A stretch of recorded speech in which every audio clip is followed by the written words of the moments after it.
Olá, eu estou recebendo aqui hoje uma pessoa extraordinária, tenho certeza, de conteúdo espetacular para todos vocês do canal Pensar e Vencer e todos os desdobramentos que a gente faz em redes sociais. É um prazer te receber aqui, Sávio Neves, uma pessoa de uma experiência empresarial extraordinária, mas também com muitos vieses empreendedores, pessoal, no esporte, politicamente falando. Ele vai ficar à vontade aqui de fazer essa cobertura. É um prazer te receber aqui, Sávio. Prazer todo meu, Eduardo. Alegria estar aqui hoje, conhecendo as tuas instalações da Central 24 Horas, né? Estou muito bem impressionado aqui com a estrutura. E estar aqui com você, um querido amigo, né, de muitas lutas juntos lá na Associação Comercial e outras entidades empresariais que o Eduardo tem uma participação, uma liderança muito grande. Então, é uma alegria estar aqui com você.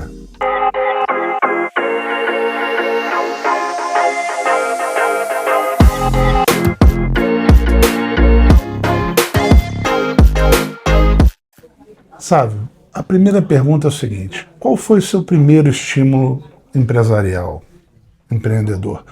Quem foi a pessoa que te influenciou? O que instalou na tua mente para você falar assim, pô, isso aqui é um caminho interessante para a minha vida, para eu dedicar meu tempo, para eu investir?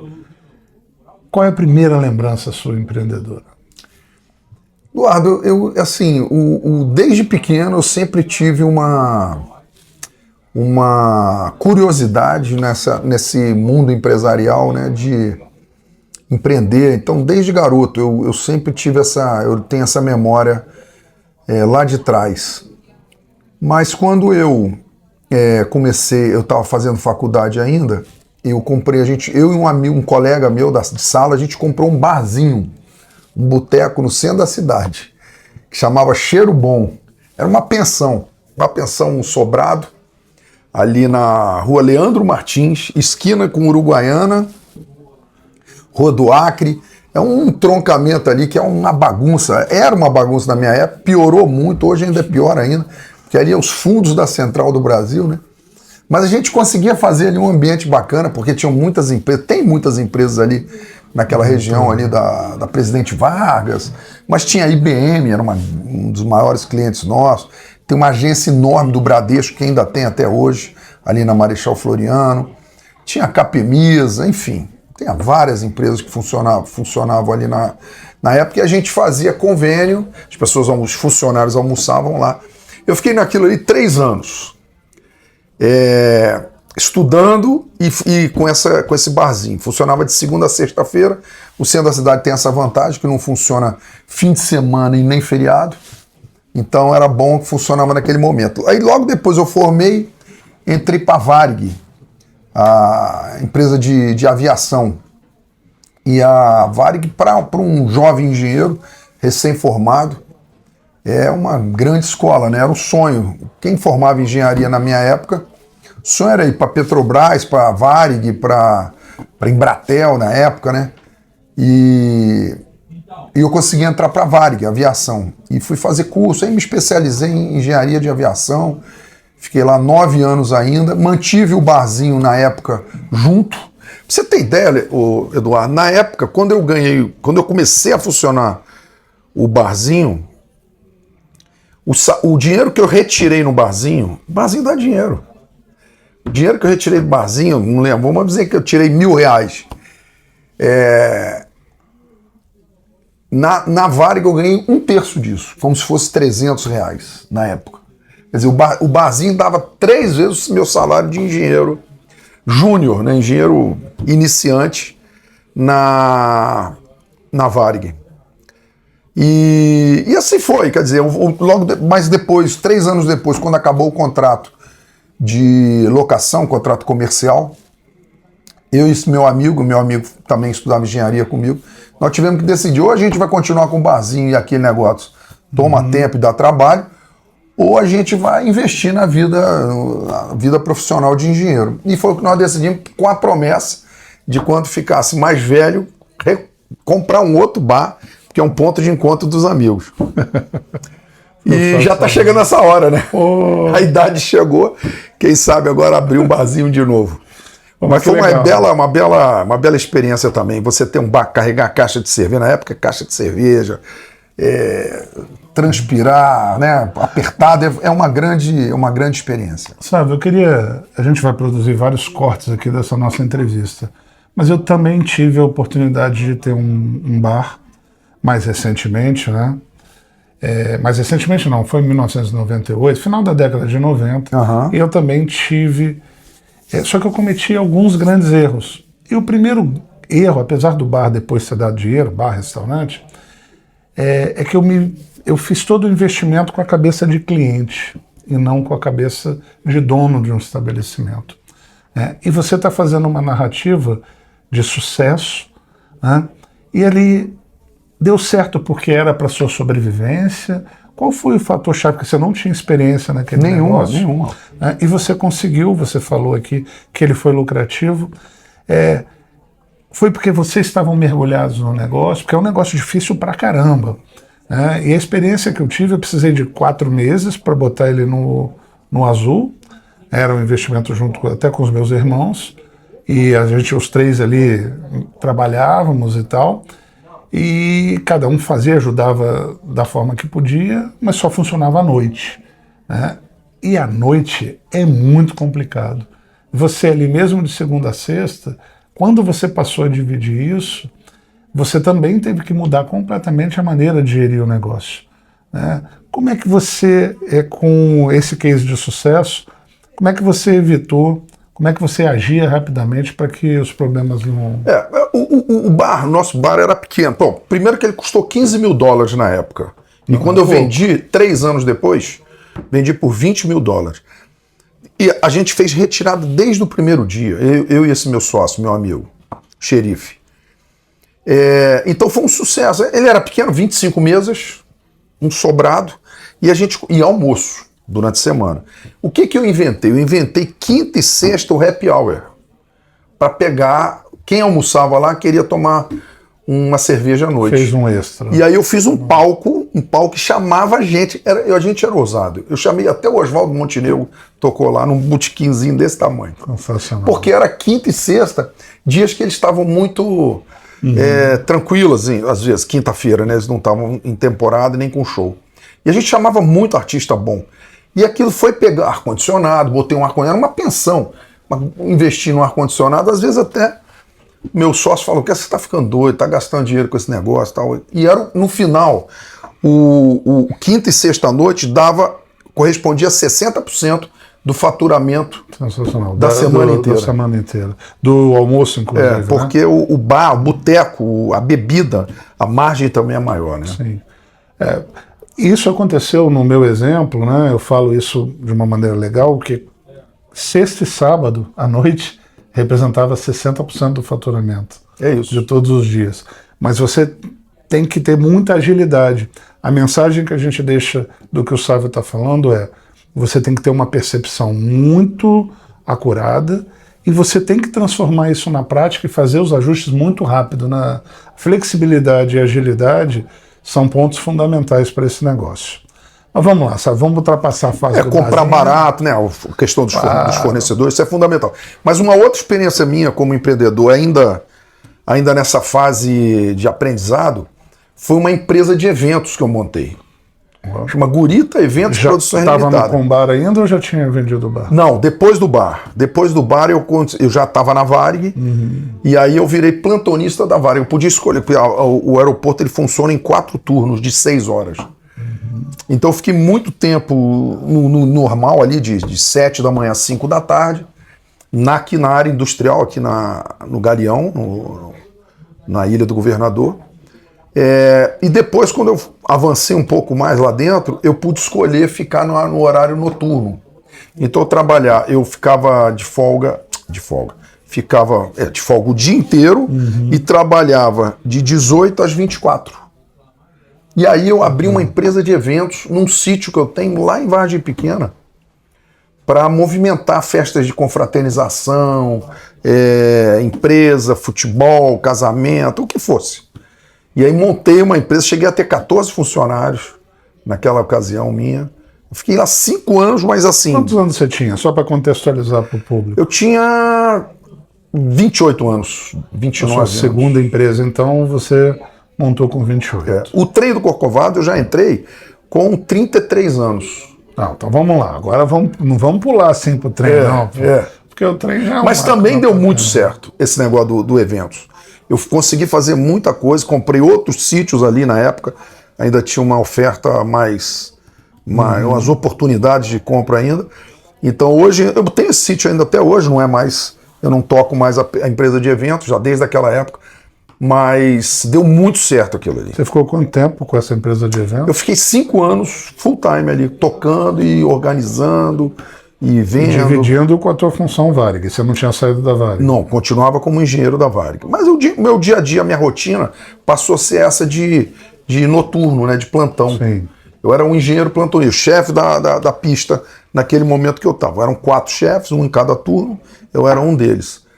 E já estava virando veterano, porque nessa ocasião já tinha 8 anos de Varig, 9 anos de Varig.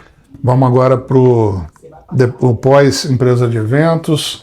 E quando é que você sai da Varig? Eu saí da Varig um pouquinho antes dela quebrar, que também foi outra sorte. Porque você tem que ter a percepção e a sensibilidade, mas você tem que ter muita sorte também, né? Graças a Deus, meu anjo da guarda não descansa. E um pouquinho antes da Varig anunciar que já estava mal das pernas, não foi por isso que eu saí. Eu saí por causa da oportunidade do trem do Corcovado.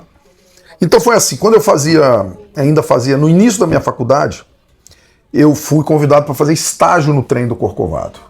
E eu fiz 1 ano e meio, 1 ano e 8 meses de estágio no trem do Corcovado. Tanto que quem foi meu chefe naquela ocasião, hoje é o diretor de manutenção. Ele tem 47 anos de trem do Corcovado, engenheiro Joaquim, e eu era subordinado, era estagiário, né? Do Joaquim. Ele brinca que tratou bem o estagiário, que hoje virou chefe dele. Mas que é um querido amigo botafoguense também. E me ajudou muito também. E eu fiz o estágio ali e saí assim, sem nenhuma expectativa de retorno, né? Quando aconteceu, enfim, o trem do Corcovado vivia uma crise grande técnica, porque os trens já eram muito velhos, antigos, e davam muito problema de manutenção, de motor e tudo mais, e precisava fazer essa renovação da frota, que depois eu fui convidado exatamente para liderar a compra dos novos trens, enfim, organizar a parte técnica da oficina. Esse foi meu retorno na empresa.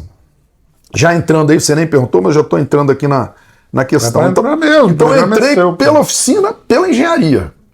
Né? Isso, você já também tinha empresa de eventos ou já tinha saído? A empresa de eventos, no início eu ainda consegui conciliar os dois. Quando eu entrei no trem do Corcovado, eu saí da Varig, então eu ainda peguei aquele plantão da Varig, então eu ainda peguei um ano e meio, uma sobreposição, que depois eu tive que fazer a opção. Que era importante para você, também para você cobrir a tua renda. É muito importante. É importante para quem está assistindo, sabe, só para contextualizar, o cara tem muita dúvida também. Sabe? Então a pessoa que está nos assistindo, ela fica assim, poxa, será que eu tenho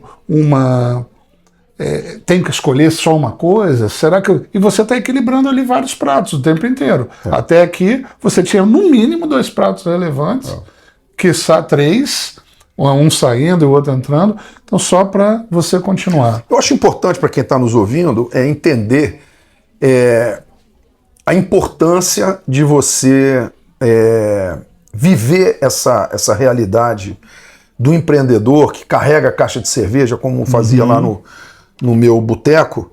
E lá nessa empresa de eventos a gente fazia café da manhã e churrasco o dia inteiro. Era básico, era isso. Churrasco, né? Sítio.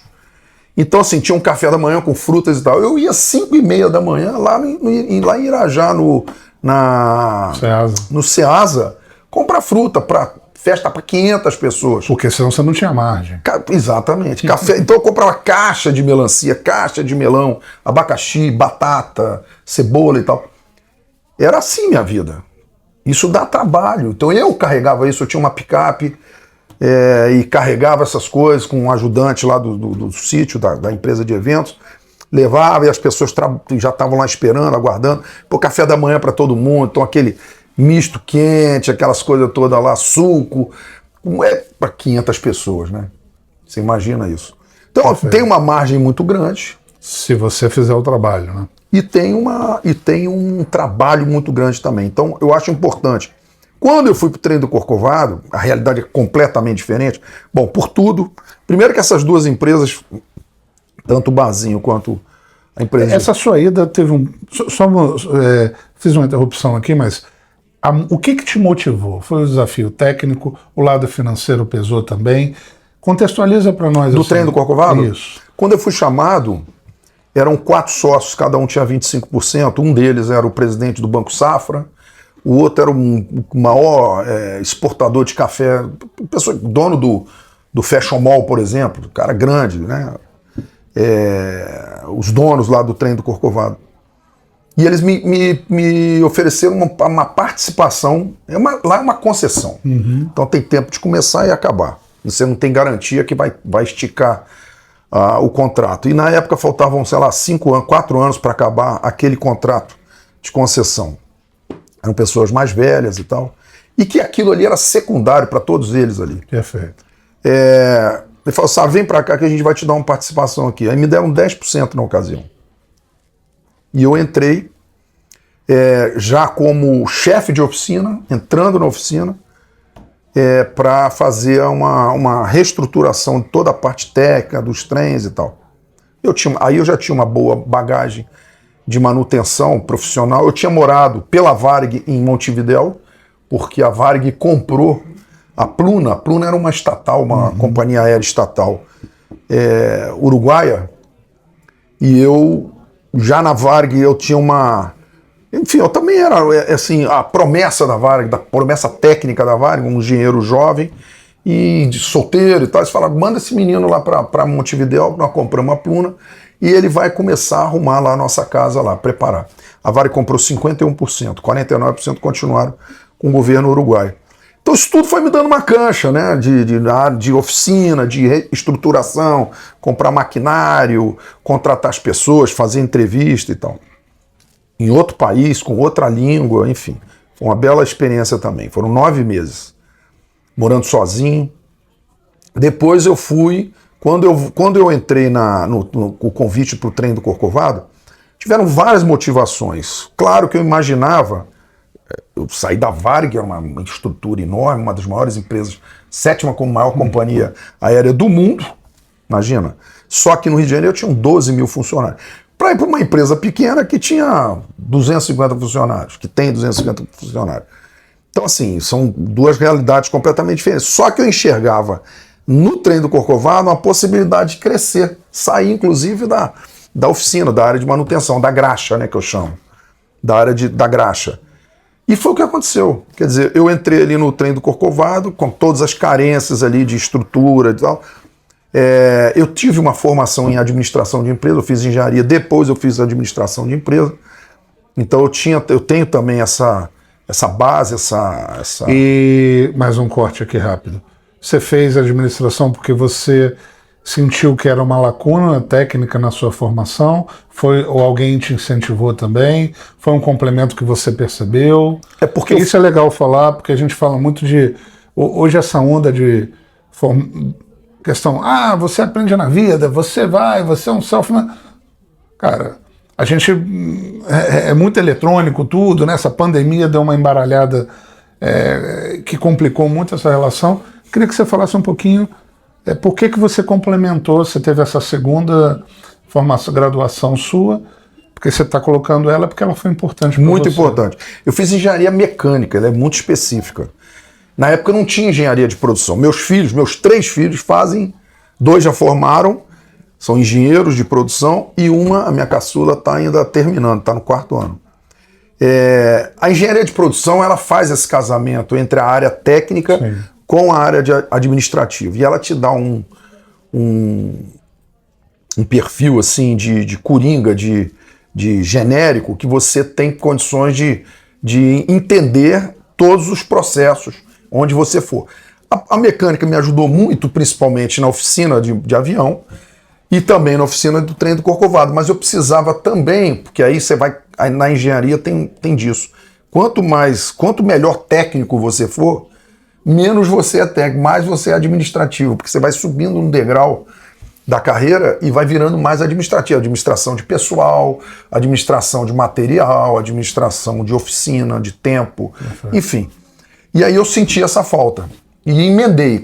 Eu fiz na UERJ engenharia, fiz outro vestibular e fiz administração. Se na minha época tivesse engenharia de produção, eu teria feito só de produção e teria já me ajudado muito. Então, um tempo. Você vê que 2 gerações, a realidade mudou. Hoje basta uma graduação e depois as especializações, as pós-graduações, aí mestrado ou não.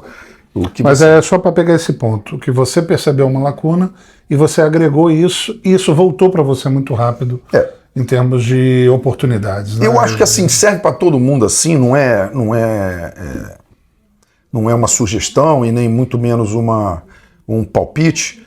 Eu acho que todo mundo tem que estar muito bem preparado para quando acontecer a oportunidade. Isso. Porque se você não tem o preparo, na hora que você recebe uma oportunidade, você não vai saber desempenhar, ou quem vai julgar se você vai entrar ou não, vai ver que tem outros concorrentes que estão mais bem preparados que você. Sávio acabou de falar uma coisa que a gente já bateu várias vezes no nosso canal. A gente chama até de requisito. Se você não conquistou aquele requisito, na hora que ele lhe for cobrado, ou for um diferencial, você vai estar a um tempo de distância dele. Você pode até correr atrás e alcançar aquele requisito. Mas se você tiver tido planejamento e preparo, aquela janela de oportunidades, você passa a ser muito aderente àquela janela. Então fica aqui esse reforço, porque o que o Sávio está trazendo, a gente bateu algumas vezes no canal, e essa questão prática dele materializa muito o que a gente fala aqui. Voltando então... E aí essa oportunidade aconteceu. Fui convidado para voltar já gerenciando numa posição já de gerência, de gestor da oficina do trem do Corcovado, e 4 anos depois já era diretor da empresa. Já não estava nem na minha área. Esse que tinha sido meu chefe. Você estava com 30 e pouco? Eu já era casado, eu estava com 33 anos, 34 anos. 33 para 34. 34 anos. Na anos. conta aqui. Entrei como diretor. E depois, em 2007, então lá se vão 65, 30, 40. Quando eu tinha 42, eu me tornei presidente. Então foi uma evolução natural, que eu já estava ali na diretoria, participando das decisões, existia um conselho com esses antigos donos, e ele, à medida que venceu um contrato de concessão, naquele momento da renovação, eles falaram, não, eu não tenho interesse mais em continuar, já estavam com 70, 80 anos, e se você quiser, você continua. Então eu entrei numa nova licitação e já entrei com outro grupo, e aí ganhamos a licitação e começamos a implementar esse novo momento do trem do Corcovado, com investimento de 250 milhões dos trens novos, e aí, enfim, mudou toda a realidade. Pra você ter ideia, Eduardo, quando eu entrei nessa situação que eu entrei lá na oficina, em 99, quando eu saí da Varig e entrei lá em 99, o trem do Corcovado transportava 320 mil passageiros ano, mal, e um serviço ruim. 320 mil sofrido. Esse ano que passou agora, 2024, e agora na entrada do 25, nós transportamos 1,5 milhão de pessoas com um ticket médio, o triplo do que era aquele sofrido lá.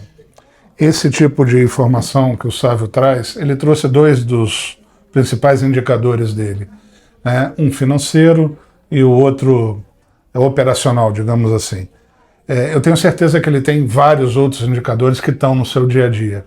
Esse tipo de medição, ela é fundamental para quem gere um negócio, porque você consegue colocar isso ao longo do tempo, e ele deu 2 métricas aqui. Basicamente um crescimento de 50%, né? 500%. 500%, 5 vezes mais. 500% no volume de passageiros e com uma margem 3 vezes maior, 300% maior. Parabéns pelo trabalho, Sávio.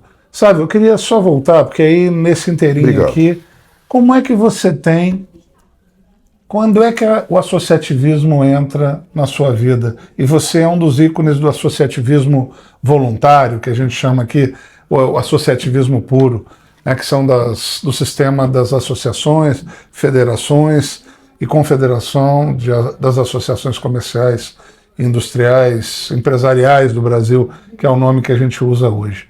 Como é que isso entrou? Como é que você percebeu? Quem foi teu padrinho? Fica à vontade para falar. E como isso agregou nas suas relações?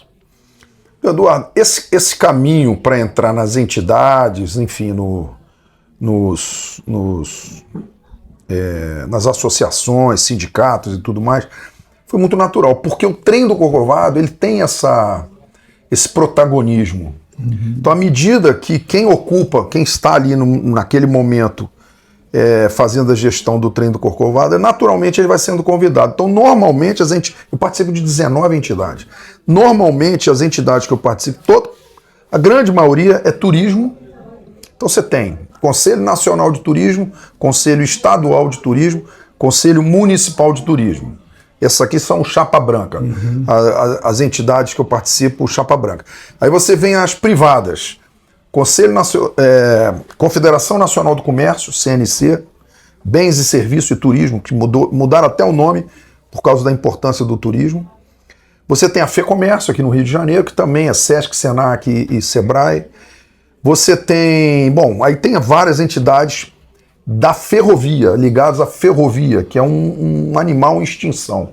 Essa é a minha bandeira que eu mais trato com carinho, porque os trens do Brasil foram dizimados. Dizimados. Né?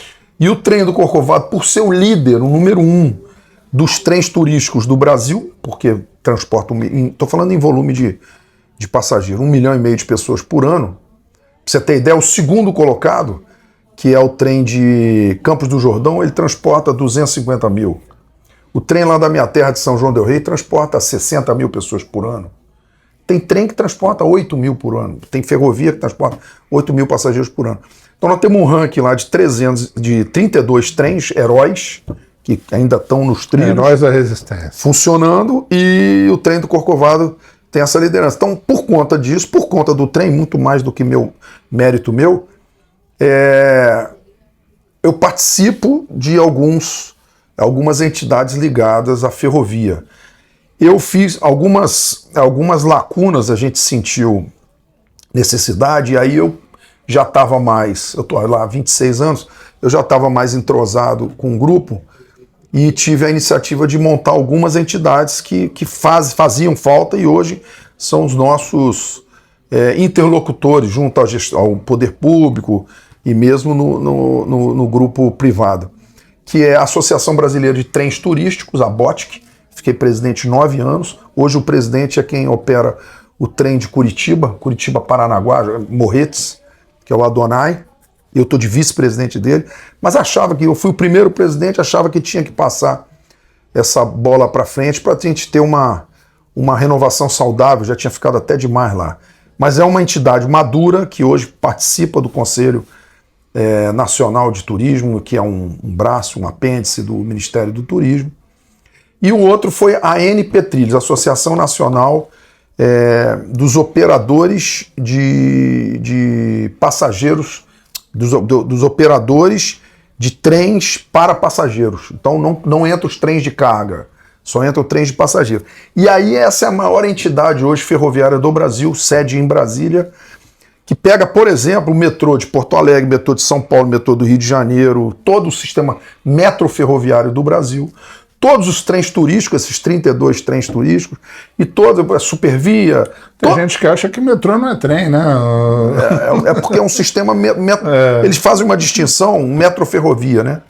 Mas essa ANP Trilhos, só para você ter uma ideia, se pegar todos os associados dela, transporta 12 milhões de pessoas por dia. Perfeito. Se pegar os associados dela, quanto que o São Paulo transportou? E vai somando todo mundo. Hoje, a ANP Trilhos transportou 12 milhões de pessoas. Pra você ter ideia, o trem do Corcovado contribui com 6 mil pessoas por dia nesses 12 milhões, que não é nada. Pra você ver o tamanho do negócio. Então, a ANP Trilhos, eu tenho a honra e o orgulho de ser o fundador dela. Sou eu e mais 4. Somos 5 pessoas que tiveram essa visão lá atrás. Hoje a ANP Trilhos está com 11 anos de vida. e nós fundamos ela. Hoje ela é uma grande... O Ministério do Transporte hoje não dá um passo sem consultar a ANP Trilhos. Então, é muito importante esse final da fala do Sávio, mostra que não pensem vocês que a dedicação não é absurda. Ela é absurda. É uma dedicação de planejamento, de concepção, como ele ajudou a criar uma série de entidades que ele falou.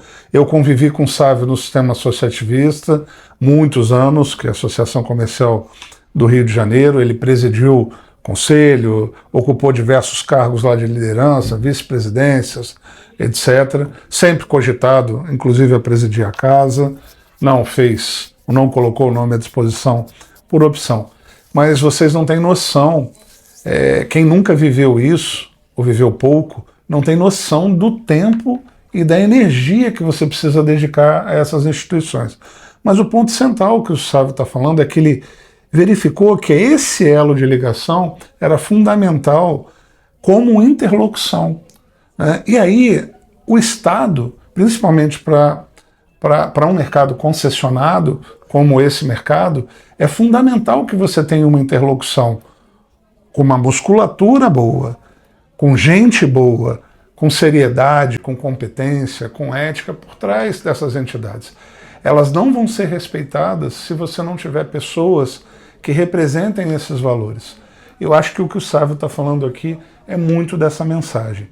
Eu tenho certeza que vale a pena vocês pesquisarem um pouco mais sobre o serviço dessas entidades e como você pode ser representado de maneira mais conjunta, de maneira associativa, de uma maneira mais forte do que você individualmente seria representado. Né, exatamente isso. Eu ia só complementar o que você falou no final. O único, enfim, a grande vantagem de você se juntar com outros nesse associativismo setorial é porque quando você vai lá falar da sua dor junto ao poder público, no caso do concessionário, você não fala por você fala pelo grupo. Perfeito. Né? Então, quanto mais forte for esse grupo... Outro que a gente montou também é um sistema de parques temáticos no Brasil. Esse é muito interessante. Era a próxima pergunta, mas já embala. Não, mas tem a ver com isso que a gente falou aqui agora. Pode enumerar aí. É o Sindepat. O Sindepat, a sede fica em Brasília também, fica em São Paulo, mas tem um escritório em Brasília, e ele junta todos os parques temáticos do Brasil. Então você tem ali Beach Park, Beto Carreiro, você tem Parque da Mônica, você tem, enfim, aqui no Rio de Janeiro você tem o Bondinho do Pão de Açúcar, Trem do Corcovado e Aqua Rio, você tem Foz do Iguaçu, você tem Eu com meus filhos eu viajo muito, aproveito esse Sindepat, que é um sistema, porque normalmente as reuniões são nesses parques, e a gente acaba passeando muito, quer dizer, às vezes que eu vou e eu não levo meus filhos, eu fico até achando ruim, porque eu falo, poxa, que desperdício, eu vim para cá para botar calça comprida, ficar numa reunião aqui conversando. Mas participa da reunião ativamente Maurício de Souza, da Mônica, o Beto Carreiro, que faleceu, mas ficava ali conosco, vestido do personagem do Beto Carreiro, entre outros, né? O Ethan Wild, que é do Alan, que ficou muito tempo presidente nosso lá. Então, assim, essa é uma outra entidade que fala pelo grupo, né? Algumas dessas não são concessões, outras são, mas que a gente consegue também ter uma ação só 17 operações, mas que já faz um barulho, porque representa milhões de visitantes, como é a Disney. Se você levar isso para um outro universo, enfim, de parques temáticos do mundo inteiro, o que movimenta, o que criou a Flórida toda, enfim, o que foi a chegada da Disney na Flórida, depois do Muda tudo, né? Muda tudo, depois os outros parques estão espalhados pelo mundo. Então, essas discussões, e aí o Trem do Corcovado tem aresta com todo mundo, tem interseção com todo mundo, parque temático, ferrovia, turismo. Então, tudo isso a gente está participando.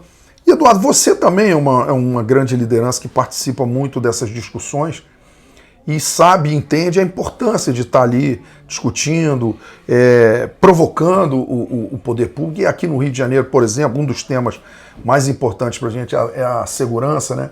Sem a segurança, nenhuma atividade econômica prospera, muito menos o turismo, que vive de imagem, de uma segurança... Uma interrupção rápida. Nós tivemos o prazer de irmos juntos numa missão agora, semana passada, a El Salvador. El Salvador. o que a segurança transformou o país e o benefício que o turismo que a gente viu funcionando lá, você é extremamente impressionado, né? Fala rapidinho, um minutinho sobre eu vou falar um número aqui, transformação, né? Isso que você está falando aqui, eu vou falar um número. Bom, enfim, é bom as pessoas depois, com calma, aprofundarem um pouco mais nessa história recente de El Salvador, um país que tem um tamanho de Sergipe, uma população parecida com a de Sergipe, 6 milhões de pessoas, 6 milhões e 300 mil pessoas, com uma extensão territorial, o menor país da América Central, de tamanho, é o menor país, faz fronteira ali com Honduras e Guatemala.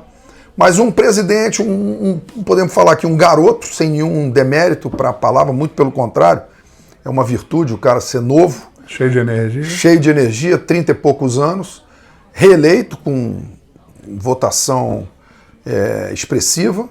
Ele conseguiu controlar, transformar El Salvador no país, considerado o país mais violento do mundo em número de homicídios, para o país mais seguro do mundo, inclusive mais seguro que Suécia, Suíça, Estados Unidos e etc. Países que são considerados com nível de segurança aceitável. Né? Sabe, nós andamos lá, celular, carteira cheia, sem tirar relógio, parando o carro à noite, né? Saímos meia-noite, 10 horas da noite para jantar, etc. E nós ficamos literalmente embasbacados, porque você só tem isso em alguns países da Europa, mesmo assim você fica olhando para o lado, alguns locais dos Estados Unidos. Eu nunca vi nada igual ali no centro da cidade. Eu nunca vi a gente atravessando em lugares com famílias ali na rua, como se a gente estivesse no interior do país. E aglomeração, né, Eduardo? Então, as pessoas todas juntas. E mais, na época que a gente estava lá, na semana que a gente estava, saiu uma matéria dizendo que em janeiro e fevereiro não teve nenhum homicídio. Tiveram várias mortes, claro, com mortes naturais. Mas homicídio nenhum, zero. Incrível. Inacreditável. Inacreditável. Vamos pegar aqui um gancho agora. Você citou a importância dos seus filhos na sua vida, né, da família, etc. E você, com esse monte de atividades, com esse monte de iniciativas, com esse seu histórico empresarial invejável, nós aqui não deu tempo da gente falar ainda de Aquarrio, Roda Gigante, Zoológico, Parque dos Dinossauros. Tem o dedo do sábio aí, um monte de coisa que transforma o turismo de um país, né? Não é só do local, ou do estado, ou do país, não. É uma coisa global até, porque é uma atração internacional. Como a importância de você ter conseguido conciliar, porque você abriu mão do seu tempo, você abriu mão do convívio com a família, certamente pressionado pelos filhos, pela esposa, né, em diversos momentos, e você teve que mostrar o valor do que você estava fazendo. Eu costumo dizer o seguinte, eu vou resumir e já te passo a resposta. Muitas vezes, para um empresário, ele tem a consciência que a família é o mais importante. Sempre tem. Ele sabe que a família está sempre em primeiro lugar. O que ele tem dificuldade de passar é que muitas vezes a prioridade é a empresa. A prioridade é aquele investimento, é a sua presença 18 horas por dia na empresa, porque ela está numa fase de implantação. E quem não vive isso entra naturalmente numa linha de questionamento, por maior que seja o amor envolvido. Como é que você conseguiu equilibrar essa relação, que é uma dor de todos os empresários, todos os empreendedores, e você fez isso com muito sucesso? Às vezes que eu vi você com seus filhos, com a sua família, você sempre teve a admiração deles, e eu conversando com você na viagem, a gente pôde conversar um pouco mais, eu vi essa admiração muito maior sua em relação a eles. Como é que você equalizou isso na tua vida? A resposta é que eu não equalizei e não equilibrei. Tá até meu filho aqui agora. Assim, as coisas vão acontecendo, você vai assumindo compromissos, vai dando conta, abre uma frente aqui, abre outra ali. O que eu acho, assim, hoje mais velho, com quase 60 anos, é importante que nos poucos tempos, momentos que você tem, que seja com qualidade, né? E às vezes eu não tinha essa atenção, eu não tinha esse cuidado.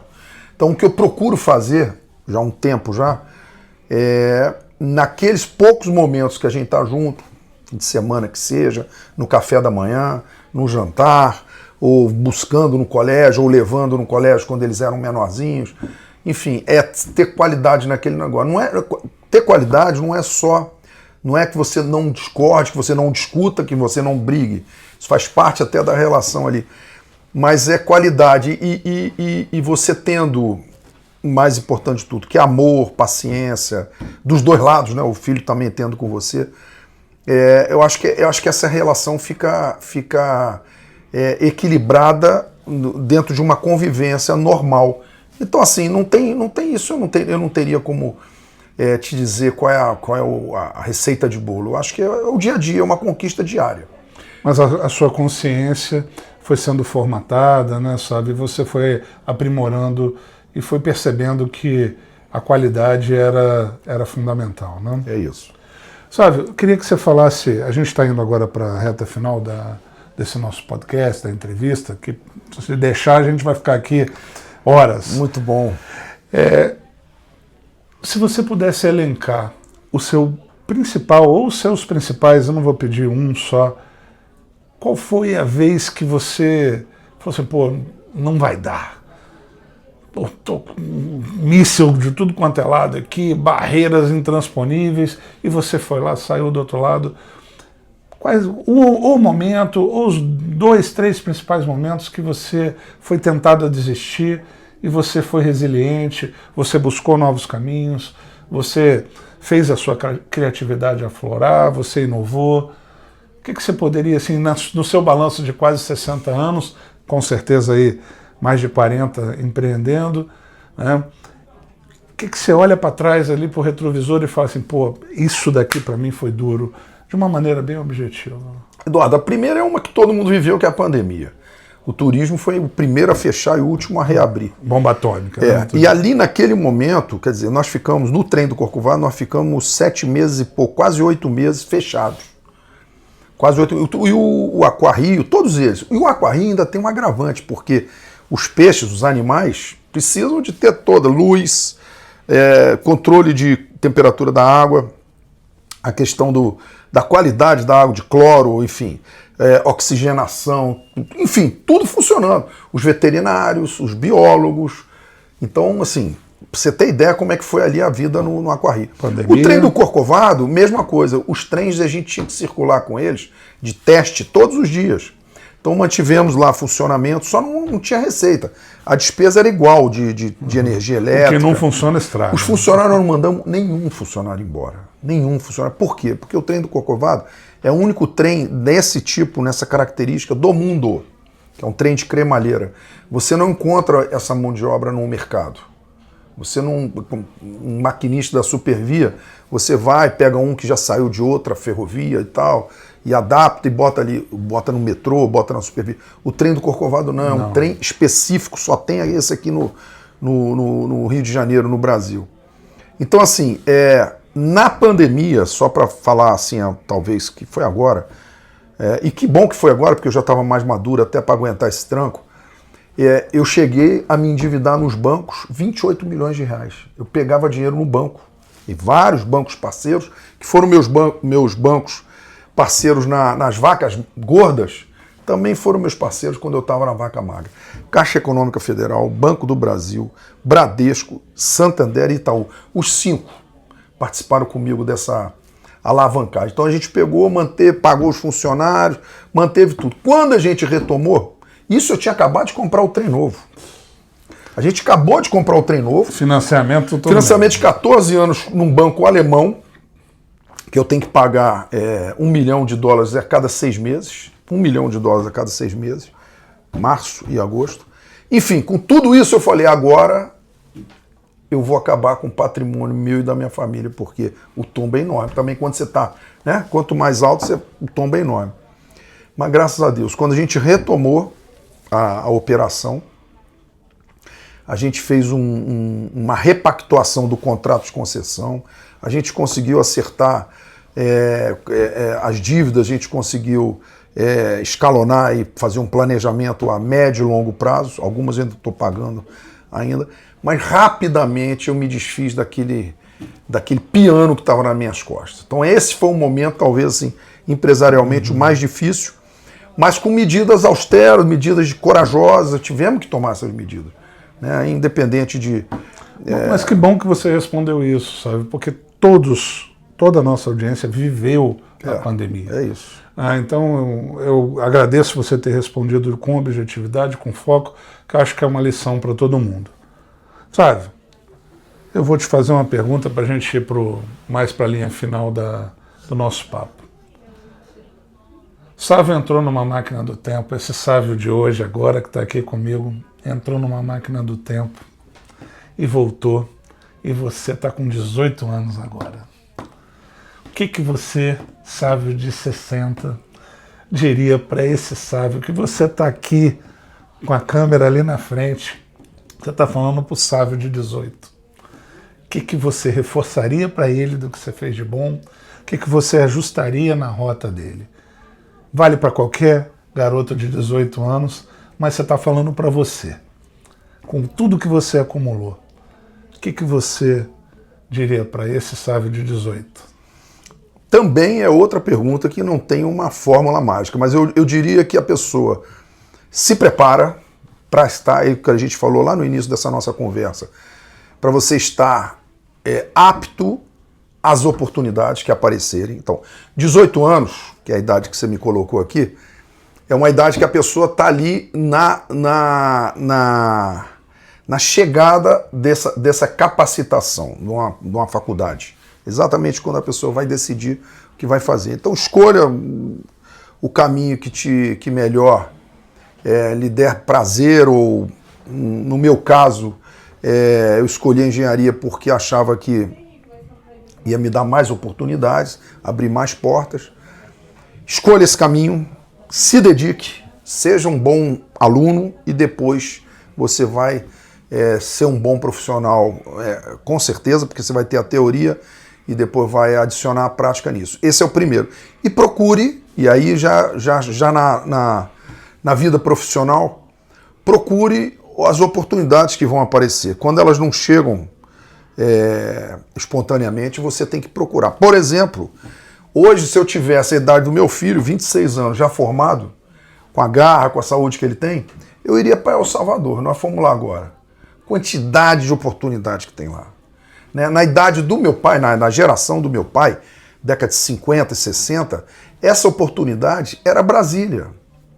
Quantas pessoas conseguiram construir sua vida empresarial em Brasília?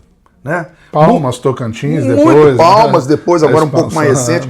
Quer dizer, são os novos Eldorados, né? Sim. E eu não tenho dúvida que devem ter vários, mas a gente viveu essa experiência agora em El Salvador. Na área do turismo, tem um mundo lá para o cara trabalhar, ganhar dinheiro e enfim, se houver uma dedicação. Eu acho que é isso. Procure uma oportunidade e se dedique, porque vai ter resultado. Sabe? Agora vamos, para encerrar, falar um pouco do futuro.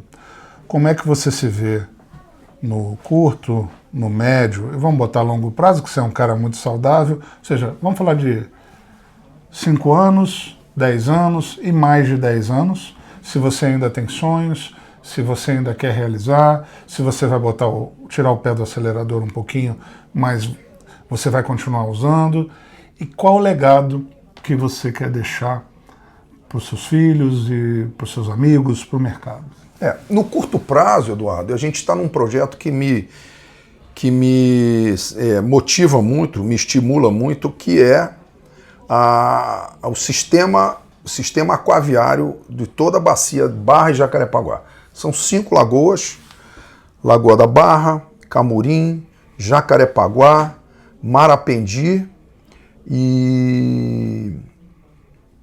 São 5 lagoas, eu vou lembrar o nome da última lagoa, que vão estar interligadas num sistema de barcos ligando o metrô, ligando a estação do metrô do Jardim Oceânico, aos vários pontos comerciais, shopping centers, comunidades, Rio das Pedras, enfim.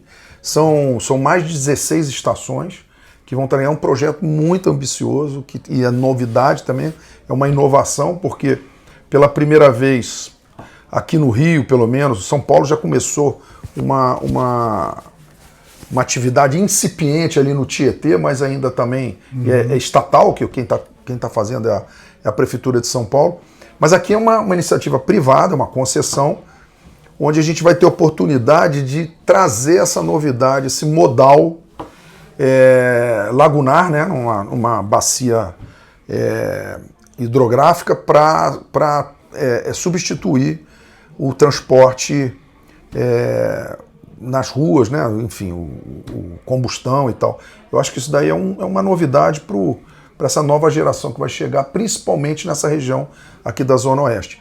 Isso assim, a curto prazo, eu acho que os próximos 3 anos eu vou me dedicar e ajudar a equipe que está chegando lá e tirar isso do papel. Então esse desafio de você fazer coisas novas, você pode ver que todo esse meu perfil do que a gente conversou aqui hoje, sempre são coisas novas, né? Parque dos Dinossauros, era um mato, virou lá um parque. Mesma coisa o Aquarrio, a roda e tal. Isso me desafia, me estimula. Parque dos Dinossauros, para quem não sabe, Miguel Pereira. Miguel, né? Pereira, 2 horas, aqui, 1h30. No interior do estado. Que é um sucesso também, 1 milhão de pessoas por ano. Enfim, esse é um, eu diria para você que na questão profissional eu tenho esse desafio. Um outro é o Terreirão do Samba lá na Presidente Vargas, que na verdade é a Praça 11. A velha Praça 11, cantada em verso e prosa lá por tantos sambistas, Noel Rosa, falando sobre a nossa Praça 11, que também vai se transformar num ponto turístico, porque vão ter os museus da Bossa Nova, do samba, a área de gastronomia, alimentos e bebidas, a área de show, uma grande programação, enfim, para resgatar o nosso berço da cultura, que é o samba e a Bossa Nova. Então, assim, a médio prazo, eu vou te dizer que isso daí vai me ocupar nos próximos 5 anos, com certeza, com muita dedicação. E já é tempo. E já é tempo. E o legado? Para a gente encerrar. Eduardo, um pouco de tudo isso que a gente falou, o legado é isso. Quando eu inventei de trazer a roda gigante, e fui na China comprar a roda lá, a roda panorâmica, porque já existia roda em Londres, Paris, Orlando. E é linda a roda daqui. Tem várias rodas espalhadas pelo mundo, em cidades que não tem um mirante natural como o Rio de Janeiro tem. O Rio de Janeiro tem uns mirantes naturais, o Corcovado, Pão de Açúcar, enfim, aqui em Botafogo tem ali o Pasmado. Sim. O Rio de Janeiro já tem esses mirantes naturais. Mesmo assim, eu falei, mas aqui vai dar certo a roda panorâmica, porque a gente vai colocar isso ou ali na praia de Botafogo, na enseada de Botafogo, ou botar na Lagoa Rodrigo de Freitas, ou onde acabou ficando, que é ali no Porto, no Porto do Maravilha, que também funciona ali para você olhar a Baía de Guanabara, com a ponte Rio-Niterói. Então, assim, esse é o legado, porque eu falava assim, o Rio de Janeiro, se não for eu que vou colocar essa roda, que outro coloque, mas precisa ter isso. O Rio de Janeiro precisa ter um aquário que resgate a fauna e a flora dentro do aquário, para as pessoas visitarem o aquário e verem exatamente os peixes que estão ali, são os que estão ali a 30 metros na Baía de Guanabara, que está poluída. Precisamos tratar. O maior aquário da América Latina. O maior aquário, 5 milhões de litros de água no tanque principal. E meus filhos participaram das obras, foram lá olhar, participaram de cada fase, cada etapa que o aquário ia sendo construído. Então acho que o legado é esse, que ao longo da tua vida vão ficando as coisas, né? Eu não tenho assim um legado, uma pretensão, né? Que seria até uma heresia eu querer ter achar que vou deixar um legado, mas eu acho que as obras que eu entrei por interesse empresarial, diga-se de passagem, não tem nada de bonzinho aqui, o meu papel é empresário, é ganhar lucro, é dar emprego, gerar renda, trazer felicidade dentro desse papel da iniciativa privada. E eu acho que o empresário cumpre muito bem esse papel, né? Se o Estado, em todas as suas esferas e níveis, municipal, estadual e federal, não atrapalhar, a iniciativa privada, é o que você faz também, cumpre bem esse papel de trazer felicidade para as pessoas. Sabe, a gente vai encerrar aqui, mas com uma felicidade tremenda, porque assim, além de ter sido uma honra entrevistar você, que é meu amigo do peito, e eu sou seu fã, e eu por tudo que você já fez, faz, pela maneira objetiva, carinhosa, transparente, sincera. Sávio não é um cara de meias palavras, é um cara muito gentil, educado, mas quando tem que conversar, faz isso com muita educação. E eu vou fazer uma confissão aqui, Sávio. Eu aprendi muito com você, até mesmo não explodir. E eu te digo que dos últimos 10 anos para cá, até pré-pandemia, uma conversa nossa me influenciou muito. Sabe, você talvez não saiba o tamanho da importância daquela conversa e da referência que você é para mim. Tá? Então, assim, fico aqui o agradecimento.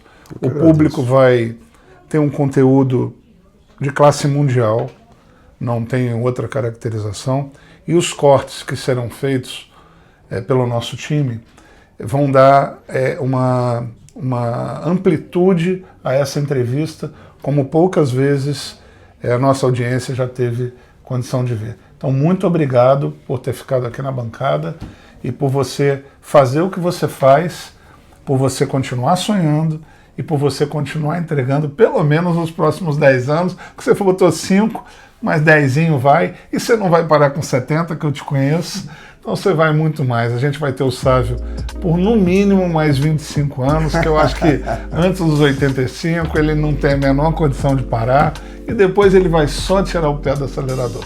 Muito obrigado, Sávio. Uma mensagem final para a nossa audiência. Eduardo, muito obrigado. Queria agradecer aqui a oportunidade de estar com você no seu podcast, que eu tenho assistido outras entrevistas, você faz isso com muita naturalidade, deixa a nós entrevistados muito à vontade, né? Então você consegue tirar da gente, além do que a gente fala normalmente, então aqui fica um pouco também da nossa parte pessoal. É um parceiro, um amigo que eu fiz nesses anos de trabalho. Você falou aí um pouco da nossa associação comercial, você também é uma liderança nossa e desde então a gente nunca mais se separou. Cada um tem uma atividade profissional, mas a gente está sempre junto, como foi agora em El Salvador. Muito obrigado, vamos estar sempre juntos.